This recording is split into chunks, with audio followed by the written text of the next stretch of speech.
สำบายดีครับมื้อนี้มีคนซอยกินกะแล่มพี่น้องบ่พาไปกินเลยบ่แล้วเลยพาเพิ่นไปกินซะเบิ่งเอา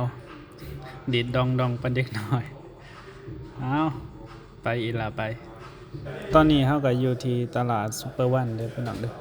คลองตันเนาะพอแต่มาฮอดห้านก็เปิดประตูเข้าทันทีเบิ่งรอยยิ้มพอได้เข้ามาข้างในปุ๊บนางก็เลือกไว้ว่านางสิกินตัวใดแล้วเพิ่นก็บอกพนักงานเขาว่าข้อยเอาตัวนี้เด้อข้อยเอาตัวนี้เด้อว่าซั่น แล้วก็เฮ็ดติหันมาถามเฮาอีกว่ากินบ่เวลาซั่นใดก็เฮ็ดคือเพิ่นสิเลี้ยงเฮานี่แหละแต่สุดท้ายนั่นกลัวแล้ว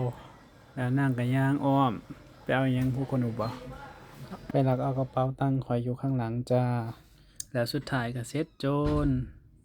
แล้วจากนั้นนางก็จับจ่ายใส่สอยตามสบายใจทำเหมือนเป็นตังค์เจ้าของเนาะ แล้วก็หันมายิ้มให้จักบาทหนึ่ง เมื่อนางได้ตามความต้องการของนางแล้วนางก็สิกราบขอบใจแบบงามๆแบบนี้แหละทุกคนเอ้ย ตั้งทอนคืนยางคืนได้ยาง สุดท้ายตั้งทอนก็บ่ได้